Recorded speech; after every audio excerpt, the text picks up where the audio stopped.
안녕하세요. 김호준입니다.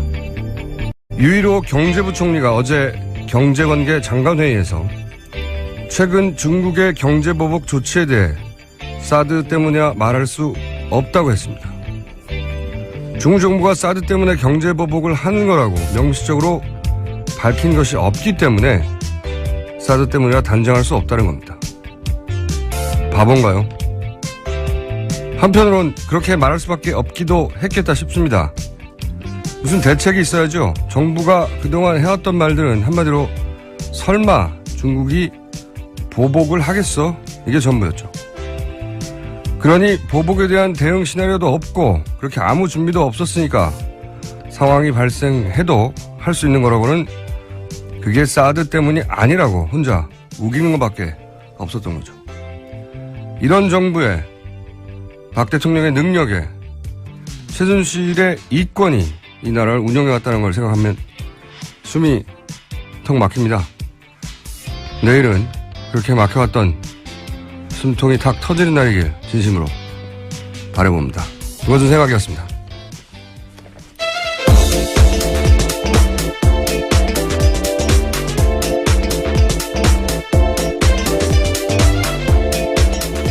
시사인의 김은지입니다. 네. 어제 이어 사드 얘기를 잠깐만 하면 저희가 몇 달 동안 탄핵 얘기만 했기 때문에. 네, 최순실 씨 이야기요. 중국 경제 보복에 대해서 이제 정부 반응이 경제부총리가 그거 사드 때문이라고 할 수 없다고 말할 줄 누가 상상이나 했겠습니까? 저는 이것은 호연직이다, 거의. 모두가 예스라고 할 때 혼자 노라고 하는 호방한 기상. 이런 말을 할 줄 몰랐어요. 근데 이렇게 진짜로 말했단 말이죠. 그렇게 단정할 수가 없다. 저는 정부가 영무가 마땅하다고 생각하는 게 사드 관련해서 그동안 안 한다고 하다가, 안 할 거라고 중국이 하다가. 무역보복을 하지 않는다고요. 실제로 이제 보복이 막 들어오고 롯데 같은 경우는 이제 20개가 넘었잖아요. 영업정지가. 예, 중국에서요. 예. 처음엔 서너 개를 시작하더니 20개가 넘었어요. 근데 그래서 정부가 제일 먼저 얘기했던 대응이 뭐냐면 WTO 제소예요. 네. 예. 세계무역기구. 이게 거짓말이거든요. 거짓말. 어떤 의미의 거짓말이냐면 어제 헌재가 인용하면 국제사법재판소로 가겠다고 했던 수준의 거짓말이에요. 그게 국제사법재판소는 국가 간 분쟁 다루는 데라서 헌재 판결하고 아무 상관이 없다고 받아주지 않는다고 했잖아요. WTO는 이 군사 안보 문제는 예외로 한다고 하고 있어요. 모든 경제조약이 그래요, 원래. 그러니까 WTO로 이 사드 문제를 풀 수 없는 겁니다. 원천적으로. 그러니까 중국이 내린 조치, 자체적으로 내린 조치잖아요. 그게, 우리 안보 때문에 그랬다고 하면 그걸로 끝이에요. 그 FTA도 마찬가지로 경제조약들이 기본적으로 다 똑같아요. 이런 경제조약들은, 돈 문제잖아요. 돈 문제 이전에 이건 우리나라 군사 안보의 문제야. 그럼 예외 조항이에요, 다. 말이 안 되는 거고요. 게다가 중국이 롯데 영업 정지시킨 게 다 자기들 국내법 기준이잖아요. 소방법. 화재, 예, 그런 것들이죠. 이건 모든 나라가 마찬가지지만 그런 걸 엄격하게 적용하면 사실 우리나라에도 걸릴 업체들 많습니다. 다른 나라 다 마찬가지거든요. 그렇게 한 거예요. 그러니까 자기 나라 법을 엄격하게 적용한 거란 말이죠. 이걸 어떻게 WTO로 풀어요. 그것도 그렇고 만약에 100번 양보해서 WTO가 그래 이건 무역보복 부당한 거 맞다고 결정을 내렸다고 쳐요. 그럼 할 수 있는 게 무역 장벽을 높이는 거거든요. 보복 관세를 매긴다든가. 그러면 관세가 좀 높아지면 우리가 중국 의존도가 훨씬 높은데 중국이 가만히 있을 리도 없고. 그리고 관세 좀 높다고 해서 그럼 사드 배치하세요. 이러나요, 중국이? 말도 안 되는 소리죠. WTO는 여기서는 해법이 전혀 아닌 걸 모를 리가 없죠. 통상 전문가들이. 네.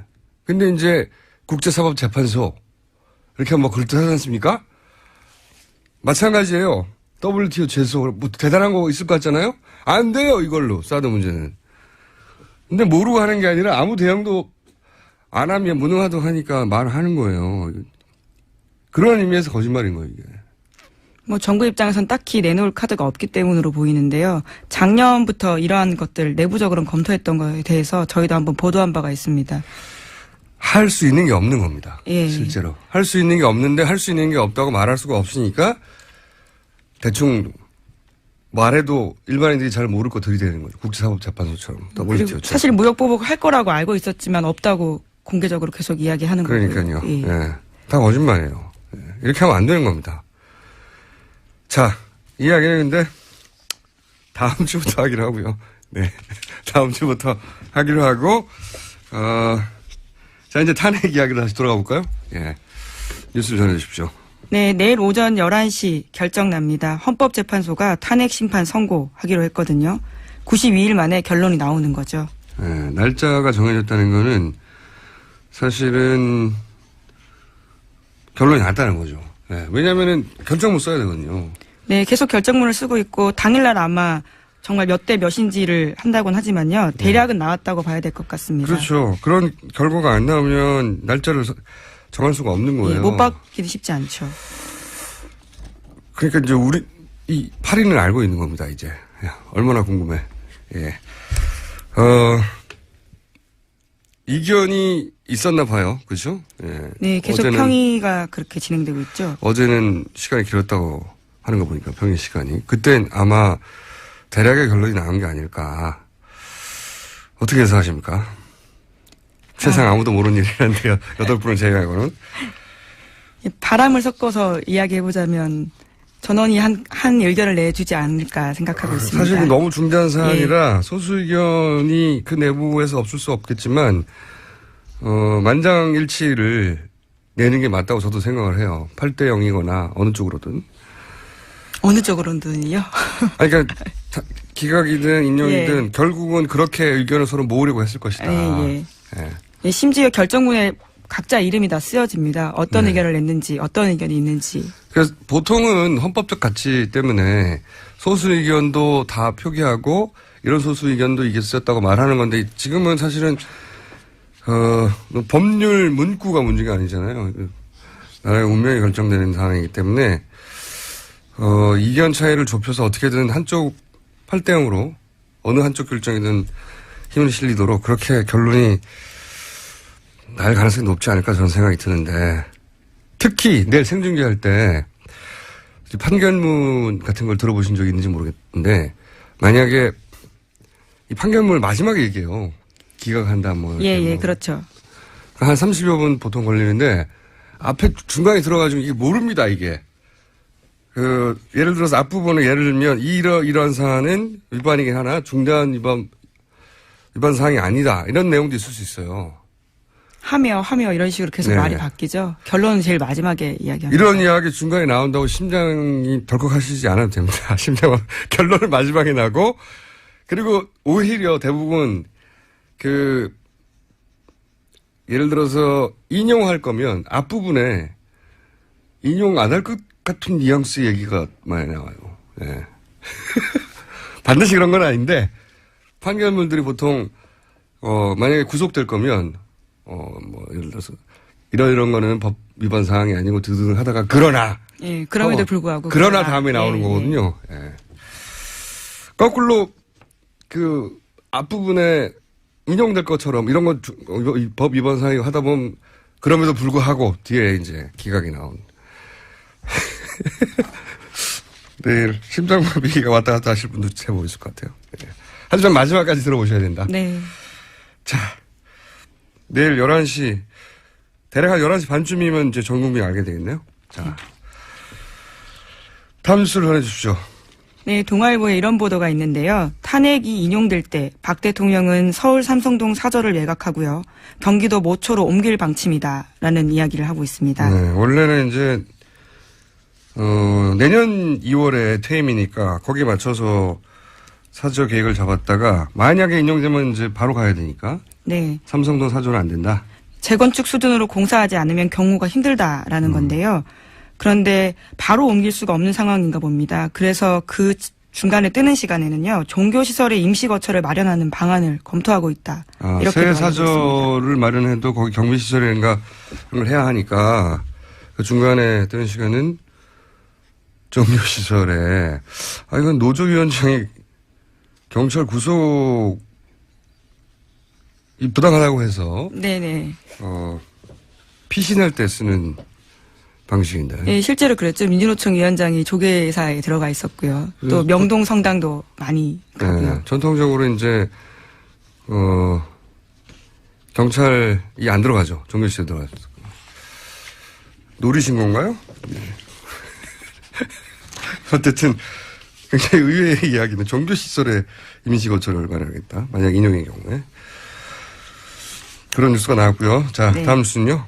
또 어제 헌법재판소 앞에서요. 경찰관 2명을 폭행한 혐의로 탕기국 사무총장 민모 씨가 현행범으로 체포됐습니다.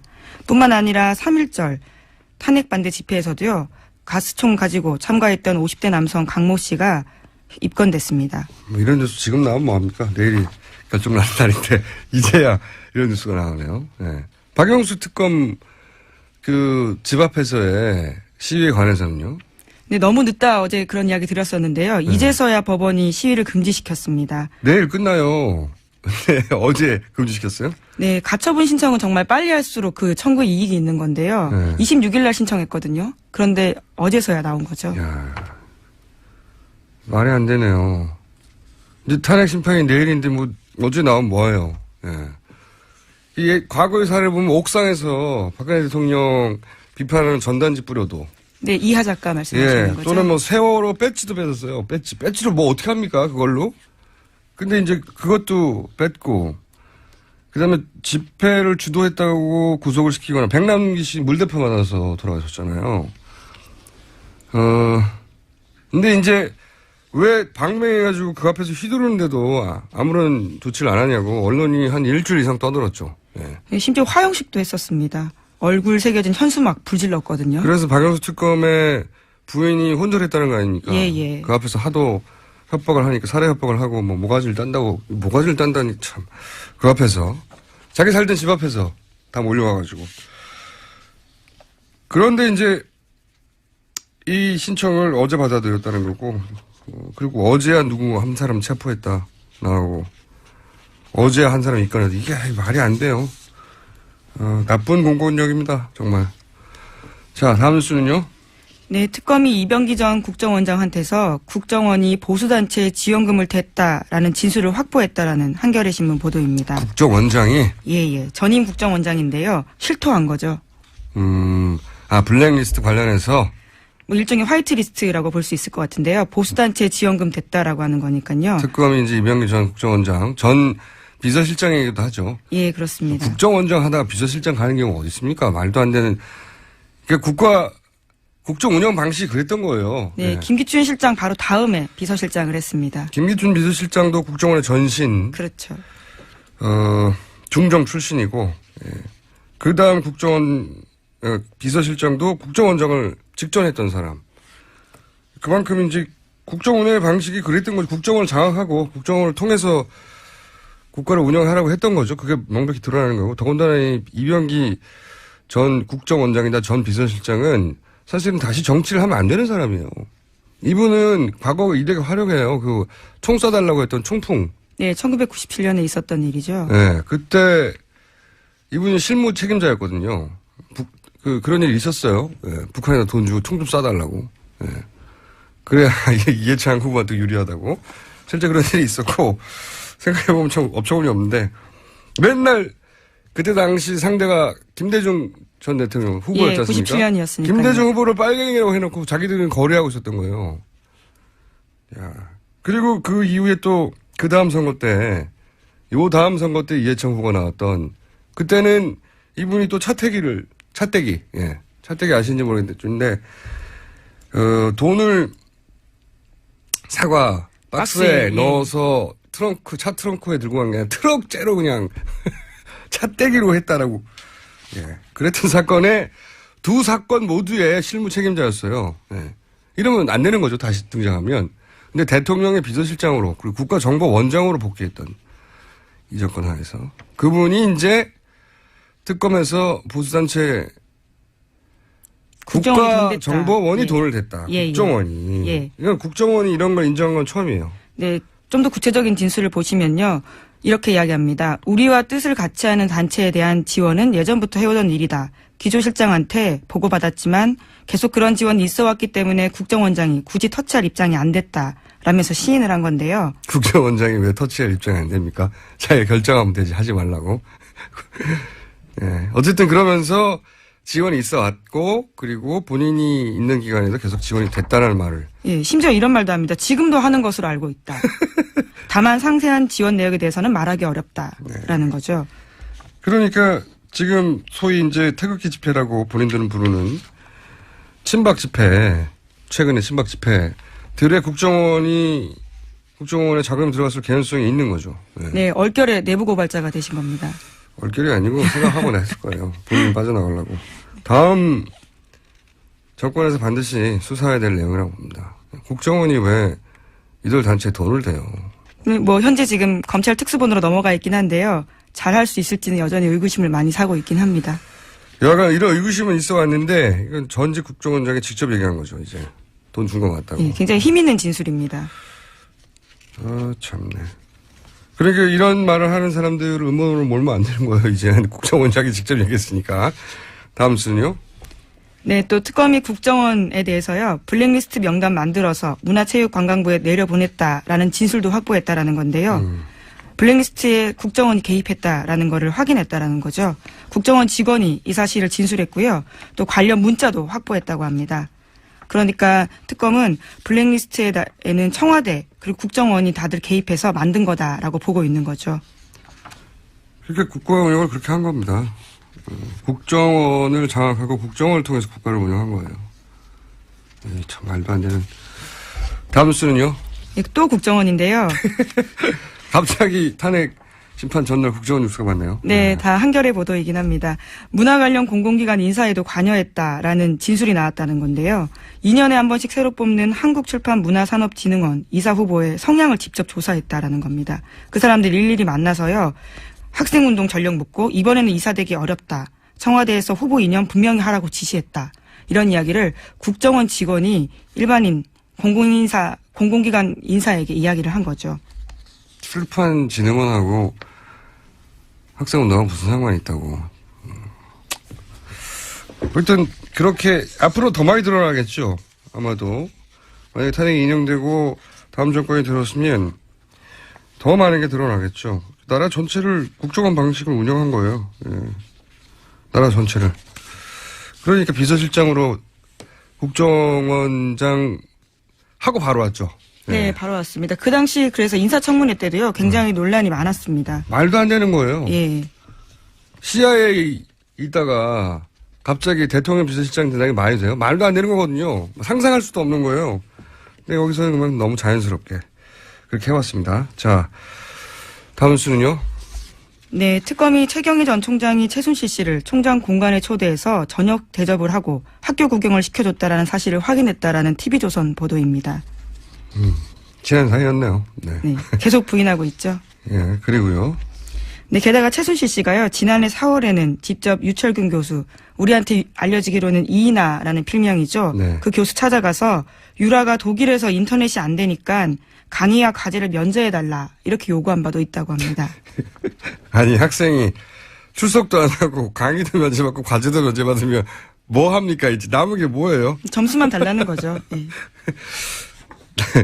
역시 호연직이네요. 네. 아무도 생각할 수 없는 거 아닙니까? 학생인데 출석은 또 안 하고 강의도 안 하고 과제도 안 하고. 네. 심지어 교수를 직접 찾아갔다라는 것도 놀랍고요. 뭐 네. 최순실 씨이긴 하지만 호방한 기사인 예. 거죠. 네. 그리고 독일이 왜 인터넷이 안 돼요? 말이 되는 소리를 해야죠. 루안다 레전 때문에 안 된다 이런 것도 아니고 독일이 인터넷이 안 돼서 호방합니다. 네. 그런데 그렇게 해줬다는 거 아닙니까? 실제로. 그렇죠. 단 한 번도 출석하지 않고 1년 넘게 재학했습니다. 제목 하나 정도 더 읽을 수 있습니다. 네, 특검이 최태민 씨 일가 부정축제 관련해서요. 이번에 확인한 재산만 2,730억 원이라고 하는데요. 특검은 시간이 부족해서 모두 다 확인하지 못했고 검찰로 일을 넘겼습니다. 저도 이번 수사 결과 중에 가장 아쉬운 대목인데 그 최태민 씨의 친아들이자 최순실의 이복 오빠 최재석 씨도 그리고 어제 저희 출연했었는데 이제 최태민 씨 부인 임선희 씨의 친아들. 여기에 좀 가게도 복잡하잖아요. 첫 번째 결혼해서 낳은 최태민 의붓아들이죠. 조순지 씨의 장남 조영래 씨도 그러니까 북의 라인 가족의 증언, 목의 라인 가족 증언 둘 다 일관되게 최순실 일가는 재산이 없었다. 예? 재산이 없었고 박정희 뭉칫돈이 1차로 최태민에게 넘어갔고 그리고 최태민 사망과 함께 그 돈들이 다시 최순실에게 넘어갔고 네. 그 이전에는 전혀 재산이 없었고 이 재산은 그러니까 첫 출발이 박정희의 뭉칫돈이었던 겁니다. 근데 이 돈은 박정희 전 대통령의 공과하고는 별개로 그 돈은 자기 돈이 아니거든요. 네. 그렇죠. 그 돈은 자기가 일을 해서 번 돈이 아니에요. 예, 지금 따지면 1,000억 단위, 2,000억 단위 된다는 돈은. 그 돈은 개인 돈이 아니기 때문에, 그리고 그 돈에서 이 모든 게 출발한 거잖아요. 이건 반드시 환수해야 된다. 몇 년이 걸리더라도. 특별법을 만들어서라도, 정권을 넘어서라도 반드시 다 환수해야 사실은 이 모든 일들이 마무리된다고 봅니다. 네, 물론 최순실 씨는 유치원 사업에서 번 돈이라고 계속 주장을 하고 있습니다. 유치원 사업에서 몇 천억을 어떻게 봅니까? 말이 안 되는 소리죠. 자, 오늘 여기까지 하겠습니다. 시사인의 김은지였습니다. 감사합니다.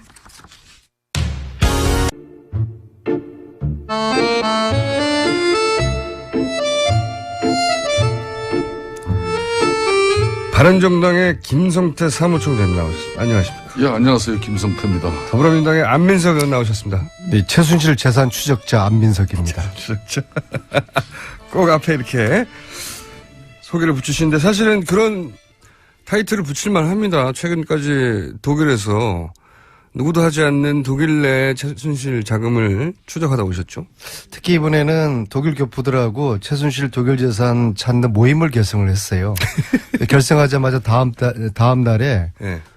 굉장히 중요한 제보가 들어왔는데요. 아, 그래요? 네. 홍세표 씨라고 했습니다. 박정희의 처조카 그리고 박근혜의 이종 사촌. 네. 그러니까 이제 유경수 여사 언니 유긴수의 장남이 홍세표인데요. 네네. 이번에 외환은행 프랑크푸르트 지점장으로 74년부터 있으면서 76년에 스위스 사무실을 외환은행이 개소했다. 그리고 홍세표 씨가 96년에. 네, 99년에 외환은행장으로 퇴임하던 그 즈음에 외환은행 스위스 사무실이 폐쇄가 됐다. 아. 그 제보를 왔고요. 그래서 앞으로 지금 이 얘기를 하는 이유는 스위스 비자금 서리 프레이저 보고서에서 나왔었는데 그거 이제 무관하지 않다고 보고요. 예, 그다음에 이제 두 번째로는 그러니까 유경수 여사의 언니의 장남이 외환은행장으로 스위스에서 그 자금 프랑크푸르트에 있을 때는 프랑크푸르트 외환은행 지점장이었죠. 그래서 이제 74년에 갔었는데 그분이 아마 77년까지 있었던 것 같았는데 76년도에 근데 그 해가 박동선 게이트가 터진 그 시점하고 정확하게 스위스 외환은행 사무실 개설할 시점이 똑같다는 그것을 제보를 했고요. 그게 이제 사실이었습니다. 그다음에 제가 이번에 독일 가서 주요 인사들 있잖아요. 데이빗 윤의 아버님이라든지 포함해서 데이빗 윤은 이제 최순실의 독일 집사. 네, 독일 집사로 의혹을 받은. 네. 근데 아버지 의혹이 아니라 100% 맞고요. 그래서 8, 90년대 정윤회 최순실 또 박근혜가 독일을 왔다 갔다 하던 시절에 독일의 그들의 그 활동과 생활을 보살폈던 그런 지금 다 어르신들이 70대 이상 분들인데요. 네. 그분들을 만났는데 그중에 한 분이 정윤회 최순실의 결혼이 95년도가 아니라 92년이었다라는 아주 굉장히 중요한 그 증언을 해 주셨어요. 그러니까 그래서 그동안 이제 퍼즐들을 다시 다 맞춰야 되는 그런 상황이 생겼고. 안민석 의원께서 지금 하신 그 발언 내용이 유튜브에 지금 엄청난 조회수를 보이고 있어요. 그러니까 그 말은 그러니까 정유라의 출생 문제까지 연결되어지는 그런 상당히 중요한 발언이 될 수도 있는데. 저는 정유라의 출생에는. 발언 그 근본적인 그렇게 발언한 취지는 뭐죠? 저는 정유라의 출생 비밀이 있다면 그거는 전혀 관심이 없고요. 정윤의 최순실이가 95년이 아닌 92년에 결혼을 했다는 했다면 게 달라지는 게 사실이라고 그러면은 네. 그때부터 독일의 그 페이퍼 컴퍼니를 만들기 시작했거든요. 그래서 92년에 나타난 유벨이라는 최초의 페이퍼 컴퍼니가 최순실 이 씨가 사람들이- 주주로 있는 네. 이 최초의 사람들이 페이퍼 컴퍼니입니다. 예. 최순실 정윤회와 함께 이름이 올라와 있죠. 네. 이 사람들이 결혼도 하지 않은 상태에서 어떻게 이렇게 같이 회사를 만들었을까? 그 관계가 의심스러웠는데 만약에 92년 겨울이라고 증언을 들었거든요. 그때가 결혼한 게 사실이라고 하면은 이것은 최순실 독일 은닉 재산의 퍼즐을 맞추는데 새로운 조합들이 되는 그러면 그 것이고요. 은닉수산을 독일의 페이퍼 컴퍼니 형태로 감추기 시작할 때 그 모든 작업들을 정윤회 씨와 같이 했다? 그렇죠. 재산을 함께 회사를 함께 만든다는 거는 그 관계가 남남 관계는 안 되지 않습니까? 이미 이제 95년에 부부였다는 거, 92년에 부부였다는 거 틀리고요. 특히 92년 그 겨울 결혼식에 약 20여 명의 최순실 일가들, 최태민, 임선희 포함한 아주 폐쇄적이고 아주 가족들만 참석한 결혼식이었는데 그렇다고 그러면 일반적으로 어제 그 조순재 씨의 아들 조용래의 해구록을 보면 나타났지만은 다 가족들이었지 않습니까? 네. 그다음에 장시호 2006년 결혼식에 조카의 결혼식에도 커트칼 테러 당한 상태에서도 박근혜 의원이 그 결혼식까지 갔는데 최순실의 2012년 결혼식장에는 박근혜 92년. 예, 박근혜 대통령이 당시는 야인이었지만은 1992년, 예. 박근혜 대통령이 없었다라는 것이 이분의 정언인데 92년의 결혼 그리고 그 결혼식에 박근혜 대통령이 참석하지 않았다는 이런 것들은 전체적인 90년대 그들 관계에서 좀 새로운 퍼즐들을 만들어야 되는 그런 걸 암시하는 거죠. 그래서 말이에요. 이 부분이 지금 아주 중요한 부분인데 네. 지금 안민석 의원의 저 발언과 저런 취지에 따라서 예. 유튜브 지금 동영상 상에는 정유라가 실질적으로 부모가 최순실의 딸이 아닌 것처럼 지금 현재 나오고 있는 사실 우리 안민석 의원님 알고 계시죠? 그런 주장을 하신 건 아닌데. 저는 그건 관심 없습니다. 네, 그런 주장을 하신 건 아닌데 그런 퍼즐들의 일부를 이제 그래서 그런 부분을 의혹으로 의문으로 이렇게 계속 제기할 게 아니라 구체적 사실을 가지고 네. 고발 나가라는 거죠. 언론이나 막 이런 방송을 통해서 그런 입장이 나온다면은 지금 가짜 뉴스 시대에 얼마나 국민들이 지금 피해를 당하고 아니 있습니까? 공장장 네. 정유라가 최순실 딸 아닙니까? 그렇게 알려져 있고 저는 그렇게 거기에 대해서 알려진 건 관심이 이상한 저는 없어요. 모릅니다. 92년도에 그들이 결혼했다는 거를 이번에 독일 가서 확인한 사실을 국민들께 또 알려야 되니까 그것만 말씀드린 겁니다. 그 다음에 상상의 퍼즐은 또 똑똑한 국민들을 맞추시는 정유라는 거죠. 몇 년도 출생이죠? 정유라는 현재까지 알려지기로는 최순실 정윤회가 95년에 결혼했고 그 이듬해인 96년에 정윤회가 태어난 것으로 그렇게들 지금 알고 있고 출생 실질적으로 신고는- 정윤회는 지금 정유라는 96년생으로 지금 돼 있죠. 출생신고 그렇게 돼 있어요. 그 안민석 의원은 대체로 그 정유라의 출생 연도를 인정을 하지 않는 그런 측면이 많은데 이 아침에 그거는 무슨 이유에서 그런 거죠? 남의 출생 가지고 이야기할 거 아니고요. 내일 그 탄핵 인용되느냐 마느냐 국민들 관심 있는데 넘어가시죠. 근데 제 말씀하신 것 중에 92년에 저 처음으로 안민석 의원의 네. 주특기가 딱 조기까지예요. 여기서 한 그게 다 말만 더 읽혀요? 나가면 고소고발이 우르르 쏟아집니다. 사무총장이 그게 다 읽혔습니까? 그렇습니다. 이제 여기서 이제 헌재 선고기일 지정에 따른 그런 내용을 가지고 이야기를 하면은 많은 청취자 입장에서는 얼마나 또 이 궁금합니까? 아니 내일 인용은 8대 0으로 날 수밖에 없고 왜냐하면은 의원님 잠깐 넘어가기 전에 네. 예, 독일에 가신 이야기 중에 정유라가 그러면 최순실 딸 맞는 거죠? 내일 탄핵 인용 이야기를 해야죠. 네. 두 분이 서로 보내시려고 그러는 것 같은데 자 저도 사실 그건 궁금하지 않고 제가 궁금한 건 92년도에 처음으로 페이퍼 컴퍼니를 만들잖아요. 네. 정유라 그러니까 최순실 씨 이름이 거기 들어가 있어요. 페이퍼 컴퍼니가. 그리고 나서 찾아내신 페이퍼 컴퍼니가 꽤 많지 않습니까? 네. 그러니까 최순실 씨의 이름이 들어간 페이퍼 컴퍼니이자 혹은 그 회사가 또 이름을 변경해서 만들어진 페이퍼 예전에 컴퍼니죠. 최순실과 관련된 사람을 걸로 추정되는 페이퍼 컴퍼니구나. 예, 페이퍼 컴퍼니. 근데 그 중에서 국내로 거의 2천억 가까이 최순천 씨였나요? 네, 동생. 최순천의 회사로 그 페이퍼 컴퍼니로 추정되는 곳에서 국내로 2천억 정도 투자된 게 있지 않습니까? 그 퍼펙트 인베스트먼트라는 네덜란드 회사가 예. 홍콩을 통해서 최근에 2천억이 예. 서동범 최순천의 남편이 운영하는 그 회사는 그 아동복 그 유명한 회사인데요. 회사죠. 그 그게 분야에서. 뭐 알려져 있는 회사인데 그러니까 그쪽으로 2천억을 투자받았어요. 2천억이 이제 들어왔는데요. 예. 그래서 그 2천억을 네덜란드에 있는 회사가 우리나라에 있는 아동복 회사에 2천억을 꽂았다는 건 엄청난 거란 그게 말이죠. 좀 이상해서요. 그래서 찾아오셨나요? 그래서 이번에 그죠? 이제 독일에 간 김에 그 네덜란드 그 회사를 찾아서 갔어요. 그 회사가 네. 온전한 회사인지 과연 그런 정도의 투자를 할 만한 규모를 가진 투자 2천억을 회사인지 투자하려면 했는데 엄청난 회사야 되는데. 딱 갔더니 프랑크푸르트에서 한 400km 떨어져 있는 곳인데요. 완전히 네덜란드 외곽에 아주 그 숲속이에요, 숲속. 숲속. 아주 숲속에 그냥 집 한 채 달랑 있는데 그 회사 사장을 만났는데요. 본인이 그런 투자했다는 사실도 모르고요.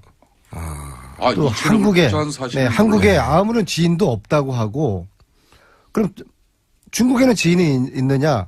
뭐 상해 근처에 아는 친구 한 명 있다고 그러고요. 홍콩을 통해 들어온 거죠. 그렇죠. 그래서 참 그 이상하다는 그런 이제 생각을 했는데 2천억을 투자한 어마어마한 회사인데 갔더니 숲속에 조그만 집 하나 있는 거예요? 근데 이 돈들이 어떻게 형성됐을까? 여러 가지 이제 그 의심스러운 정황들이 있는데 결국에는 저희들이 그 주진우 기자랑 같이 갔는데요. 저희들이 수사권이 없지 않습니까? 네. 그래서 특검법을 만들어서 찾아낼 70년대부터 최순실 재산을 추적을 하는 그런 조사위원회를 만들어서 수사권을 주고 그래서 거기서 발견되는 불법 은닉 재산들이 있으면은 한 푼도 남김없이 몰수하는 최순실 재산 몰수법이 필요한 것이고 저도 그 생각합니다. 이 최순실 재산을 몰수하겠다는 후보를 저는 지지할 것입니다. 다 몰수하자고 그러면 어떠시려고요? 모든 후보들이 그러면은 다 뭐 몰수하자고 하면. 그러면 지금 있는 분들 다 지지하죠. 뭐. 근데 그 중에 한 분이 지난 며칠 전에 저에게 전화를 다른 일로 공약, 교육 공약 관련된 뭐 저한테 물어볼 게 있다고 질문을 하시면서 그 이야기를 하던 중에 제가 이 최순실 재산 몰수 제가 독일 갔다 온 그 다음날 전화를 저한테 주셨더라고요. 그래서 이 재산 몰수해야 되는데 이것은 특별법 없이는 독일 검찰하고 공조가 힘들다. 그리고 독일 말고도 헝가리, 스위스, 오스트리아도 있는 것 같다. 그러니까 그분이 저한테 제게 약속을 했어요. 그래서 그분을 지지를 지금 하려고 그럽니다. 별로 중요한 얘기 아닌 것 같고요. 최순실 재산 특별법. 네, 그건 중요한 얘기고요. 예. 자, 이제 혼자 충분히 얘기하셨죠? 네. 네. 얘기하셨고, 이제 김성태 의원님이 그 얘기를 하셔야 될 것 같아요. 헌재 심판을 하루 앞둔 바른정당의 심정. 예. 의원님 요즘 잠 잘 주무십니까? 사실상 작년 12월 국회가 대통령 탄핵 소추를 하고 예. 잠 제대로 잤다 그러면 뭐 제대로 된 국회의원은 아니겠죠. 근데 그 최근 탄핵 10일 결정에 따른 끝까지 책임을 지는 그런 자세와 마음가짐은 국민들에게 상당히 중요할 것 같아요. 바른정당은 탄핵 결과가 어떻게 되든 정당으로 살아남을 것 같은데 바른정당은 탄핵 결과에 따라서 뿌리치 흔들리지 않겠습니까? 그렇습니다. 바른정당 같은 경우는 만에 하나 탄핵이 기각된다면은 국회의원직을 사퇴하겠다고 했지 않습니까? 네, 당도 해체하겠다고. 응분에 또 책임을 져야 되는 것이고 그런 측면에서 어떠한 경우라도 헌재의 결정은 존중되어져야 되는 것이고 그런 측면에서 헌재는 국민이 부여한 국가 권력을 가지고 박근혜 대통령이 과연 국가와 국민을 위해서만 그 권력을 썼는지 아니면 최순실 일가들을 위한 사익 편취를 위해서 대통령이 그 국가 권력을 일부 잘못 쓴 부분이 있는지 그것만 판단되어진다면은 이 문제는 상식선에서 다 끝날 일이죠. 표준 답변이고 실제 바른정당의 분위기는 어떻습니까? 불안에 떨고 있나요? 불안에 떨기보다는 지금 헌재 결정 이후에 뭐 시청 광장이 지금 현재 촛불과 태극기 뭐 대한민국이 사실상 두동강난 이 암담한 세상을 8대 이동광이라고 해주세요. 네. 이 암담한 세상을 치유하고 바로잡아 나가기 위해서는 이제는 정치 권력들이 특히 여의도가 이제 바로 조기 대선 전국으로 가지 않습니까? 대선으로 가기 때문에 더 이상 국민 분열 그리고 전국을 안정시키는데 바른정당은 모든 역할을 다 해요. 아니 그런 거 말고요. 뭐 이야기 듣고 싶어요. 아니 그런 거 말고 그러면 의원님을 국한해서 의원님 요즘 잠 잘 주무세요? 요즘 저는 하루에 잠 서너 시간 이상 자본 역사 없습니다. 왜 불안해서 일찍 계시는 겁니까? 일국의 대통령을 탄핵하는 문제를 가지고 네. 국회에서 그러면은 책임지지 못할 탄핵을 뭐 시류에 따라서 우리가 결정한 것도 아니기 때문에 이거는 현재 뭐 이 결정이 나기 전까지는 저는 제대로 밤잠을 이루는 사람이 비정상이라고 봅니다. 오늘 아침에 어제 이현 의원도 불안하다고 그러시던데. 사무총장님 얼굴을 보니까 뭔가 내일 탄핵 앞두고 겁에 질려 있는 그런 표정이신데 절대로 겁먹을 필요가 없어요. 내일 분명히 8대0 전원일치 결정이 될 겁니다. 왜냐하면은 우리가 지금 이게 촛불과 태극기 그런 대결로 보고 있는데 그것은 박근혜 대통령이 그런 프레임을 짠 것이고 실질적으로 이거는 정의와 불의의 대결이고 반칙과 상식의 원칙과 반칙의 대결이고 상식과 몰상식의 대결이고 그걸 또 못 외우셔가지고 그걸 읽으시면 어떡합니까? 헌법과 법률에 위반한 무능한 통치자를 내일 헌자가 심판하게 될 겁니다. 안민석님께서는 그냥 뭐 겁에 질리니 뭐 이런 표현은 그냥 겁먹지 마세요. 원고를 겁먹지 안 마세요. 보고도 잘하는데. 네. 겁먹지 마세요. 별 어려운 문장도 아니구만. 정의와 불의, 원칙과 반칙, 상식과 몰상식. 이런 이야기를 하시죠. 왜 이게 내일 쉬운 건데. 8대0으로 하여튼 전원일치 자유민주주의를 결정이 날 수호하고 겁니다. 법치주의를 존중하는 우리 바른정당은 어떤 경우에도 겁먹을 일도 없고 만에 하나 그렇다면은 거기에 따른 책임지면 되는 것이에요. 네, 그렇게 간단하니 왜 잠을 그리고 못 주무시고 계세요? 근데. 국회가 잘못되면 국회가 해산돼야 될 상황이 오는 거 아닙니까? 근데 거기에서 더불어민주당은 뭐 자유로워요?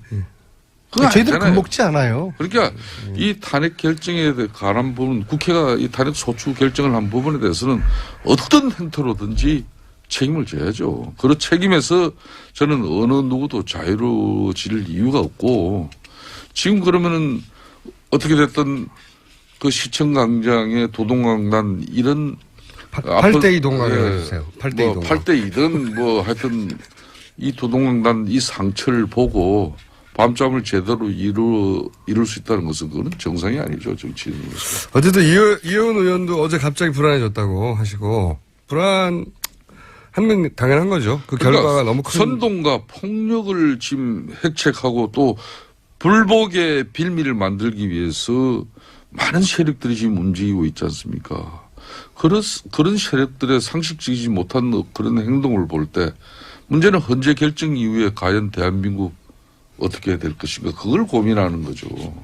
사실 지난 연말에 박근혜 대통령이 본인의 국정농단을 사죄하고 하야했더라고 그러면은 지금과 같은 이렇게 국론 분열의 상황은 나지 않았을 텐데 저는 국정농단만큼이나 더 중한 것이 더 심각한 지금 행위를 박근혜 대통령이 저지르고 있는 것이 바로 이 국론 분열이라고 봅니다. 이 국론 분열은 태극기와 촛불의 이 싸움을 박근혜 대통령이 조장하고 태극기의 촛불 이 전쟁의 프레임을 만들었거든요. 이것은 대단히 참 잘못된 대통령으로서 그래서 국민들이 여론조사에 보면 지금 80%가 대통령의 80%가 대통령의 사법 처리를 지금 요구하는 거 아닙니까? 그만큼 국민들의 이 분노에 더 불을 질러 놓음으로써 이 태극기와 촛불 이 싸움을 대통령이 부추겼다고 저는 보고 있습니다. 사실상 작년 12월 국회에서 국회의원 234명이 또 국민 여론 80%가 압도적인 대통령의 탄핵 입장을 가진 거 아니겠습니까? 여론조사가 아무리 지나가도 75% 이하로 안 내려가고 그렇죠. 있습니다. 네. 그런데 어제 자유한국당의 이런 국정농단 세력이 탄원서 제출 쇼를 했단 말이에요. 이거는 한마디로 자신들의 어떤 생명 연장의 어떤 꿈을 버리지 못했기 때문에 그런 행위가 나오는 거예요. 그 말은 대통령이 탄핵되더라도 자신들만큼은 살려줄 이 지지자들, 이 사람들은 뭔가 큰 혼돈을 갖고 있어요. 만약에 태극기 세력들은 오로지 자신들을 지켜줄 가장 큰 힘이다. 그렇기 때문에 그들을 위한 한마디로 정치 행위를 해야 된다. 그러니까 어제 그런 또 행동이 나오는 건데, 이런 행동들은 한마디로 삼파극에 불과한 것이고, 좀 전에 안민석 의원 말씀처럼 심파극 아닙니까? 심파극. 예, 심파극이죠. 삼파극. 삼파극은 예, 심파극입니다. 예, 산부인과에서는 할 수 있는데. 예, 그러니까 이 박근혜 대통령께서 이 탄핵 정국을 맞이한 대통령의 입장으로서 사실상 왜 끝까지 당적을 유지하려고 하는지 저는 아직도 그게 의아스러워요. 만약에 탄핵이 인용이 되면 바른정당 지지율이 확 올라가고 자유한국당 지지는 떨어질 거라고 그렇게 예상하고 계십니까? 저는 탄핵이 인용 결정되더라도 바른정당이 탄핵됐기 때문에 지도가 팍 올라간 그런 요행도 바라지 않습니다. 유행이라보다는 당연한 거 아닌가요? 대한민국이 정의로워지고 공정한 세상 되면은 그걸로 바른정당의 32명 의원들은 보람 느끼는 거지 뭘 더 얻습니까? 지지율도 필요 없고요. 그러니까 바른정당이 지금 아니 말로 뭐 대선 후보를 가지고 지금 우리가 뭐 이 조기 대선판에서 대통령 그 꿈을 우리가 버리지 못하고 그런 집착된 그런 정치 세력도 아니고 거의 뭐 자포자기 수준을 말씀하시는데요. 지지율이 너무 안 나오다 보니까 대통령을 포함한 국정농단 세력들이 네. 인용에 대한 그런 예측을 할 겁니다. 그럼에도 불구하고 그 결과를 수용하지 않음으로써 지지자들을 계속적으로 묶어두려고 하는 그런 의도를 가지고 계속 지금 이런 헛소리들을 하고 있다고 저는 보고 있어요. 김성태 의원님 말씀을 들어보면 바른정당은 이번 대선을 사실상 거의 손 놨다고 이렇게. 손 놓기보다는 저는 그래요. 어떤 경우에든 보수 정치 세력들은 이번 조기 대선판에서 국민들에게 다시 보수 정권을 재창출해달라고 이렇게 호소하고 우리들이 요구하기에는 염치가 없다. 원죄가 있는 사람들입니다. 그 원죄가 있는 사람들 중에 그래도 대한민국이 최순실 같은 그런 정말 형편없는 사람에 의해서 박근혜 대통령이 국가가 국민이 부여한 그 권력을 가지고 그렇게 잘못 쓰여질 때 그 친박 측근 세력들이 당을 장악하고 대통령이 분명히 잘못되어 가고 있는데도 말 한마디 못하는 그 당이 싫어서 뛰쳐나온 사람들이에요. 굉장히 상식적인 말씀이신데. 제가 오늘 이렇게 정리하겠습니다. 그렇기 때문에 우리 자신들이 그렇다고 뛰쳐나왔다고 해서 그 책임을 완전히 우리는 없다 할 수 없는 거예요. 그렇기 때문에 그게 걸맞는 정당으로서 앞으로도 그러면 지지율이 막 올라가면은 필요 없다고 막 지지율 깎아달라고 그러실 거예요? 아니죠. 그건 저는 어떤 경우든 이번 박근혜 대통령이 만일 탄핵이 인용 결정이 이루어진다면은 대한민국은 새로운 이제 프레임이 서는 겁니다. 지금까지 보수 진보 양축에 의해서 민주당 자유한국당 새누리당 과거 잘해 먹었지 않습니까? 이제는 우리 국민들은 그런 이제 정치 국가 권력 아니에요. 그렇기 때문에 이 대연정 시대에 걸맞는 바른정당은 책임 정치 구현하는 책임 정당 되면 되는 거예요. 자, 오늘 이 방송을 통해서요. 김성태라는 해방 이후 최초의 양심적인 보수 정치인이 탄생했다라고 그렇게 무줄도사가 선언하겠습니다. 아니 근데 굉장히 정말 양심적이시네요. 사실 오늘 이번 이 전국에서는 보수 세력이 다시 정권을 잡겠다는 거는 얌체 같은 짓이거든요. 염치가 없긴 해요.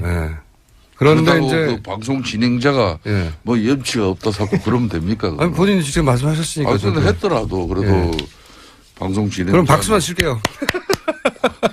공정한 방송을 해야죠. 저렇게 자성하고 성찰하면 국민들이 다시 또 기회를 주시거든요. 그렇죠. 그런 얘기를 듣고 박수 치지 않을 사람은 그러니까 없습니다. 저는 좀 전에 안민석 의원님처럼 저 자비 들고 개인적으로 얼마나 힘듭니까? 독일 가가지고 몇 번씩 가면서 그러면서도 실체적 진실을 밝히고 두 번 다시 이런 정경 유착이라든지 국정농단이 국가 권력에 의해서 쓰이지 않게끔 하는 저사 대한민국 국회의원으로서 대단한 역할을 하는 거예요. 제가요 우리 지도부한테도 독일 간다고 보고를 힘들어하시지 않아요, 드렸는데 근데. 유일하게 김승태 의원님께서 저에게 여비를 보태주셨어요. 얼마나 보태주셨어요? 눈물이 나올 정도더라고요. 액수는 중요한 게 아니라 그 마음이 중요한 것이죠. 아니, 액수가 중요합니다. 액수의 마음이 크게 담겨요. 저희들도 나이 먹을 만큼 먹었어요. 애들처럼 이렇게 하지 마세요. 그동안 이 초청만 난무했던 최순실 일가의 숨겨진 재산 규모가 이제 정말 특검법에 의해서 다시 이런 부분은 밝혀져야 돼요. 시즌2가 시작되는 거예요. 박영수 밝혀져야 특검은 되죠. 네. 그 부분은 손을 못 댔어요. 시간이 없어가지고. 대단히 아쉬운. 박영수 특검은 줄기 가지만 건드렸고 뿌리에 해당되는 이 사태 본질, 돈은 시즌2를 시작을 해야 되는 것이죠. 그래서 최순실 재산몰수 특별법이 필요하고 그 특별법을 만들겠다는 후보를 저는 지지하겠다. 그렇게 말씀드립니다. 최순실 사태 이후 두 분의 사이가 너무 좋아지셔가지고. 아니 이거는 진보 보수의 문제가 아니라 네. 정의와 불의의 문제고 진실이요. 원칙과 그 반칙의 그런 문제니까 저희들이 이거는 뜻을 같이 하는 거죠. 어쨌든 사이가 좋아지셔가지고. 마음이 좀 그렇네요. 그것도 지난주 여비까지 주셔서 또 감사하게 다음 됩니다. 주 방송이 저는 참 기대됩니다. 왜냐하면은 탄핵이 인용되냐 기각되냐에 따라서 바른정당이 운명이 완전히 갈라질 것이기 때문에 그렇습니다. 바른정당은 사실은 이 사건 때문에 생긴 당이거든요. 그렇습니다. 완전히. 이 사건의 결론에 따라서는 정당이 탄탄하게 자리를 잡고 아마도 자유한국당에서 탈당하는 분들이 막 올 수도 있고요. 저는 이제 마지막으로 이 방송에 드리고 싶어요. 마지막으로. 자유한국당에 아직도 30여 명의 네. 탄핵 찬성 의원들이 있어요. 어제도 그렇게 헌재에 탄원서까지 제출하는 60여 명의 그 의원들 속에서 그 사람들은 무슨 역할을 하기 위해서 거기 있느냐는 거예요. 예. 왠지 탄핵 결과를 기다리는 거죠. 탄핵 그분들도. 인용 결정이 이루어지면은 그분들도 정의로운 정치를 위해서 판단을 해 주셔야 됩니다. 예? 그리고 소멸되어질 정당은 우리 국민들의 이 뜻에 의해서 심판이 되어줘야죠. 자, 다음 주 목요일이 기다려집니다. 저도. 두 분이 어떤 얘기를 하실지. 오늘은 여기까지 하겠습니다. 바른정당의 김성태 사무총장, 더불어민주당의 안민석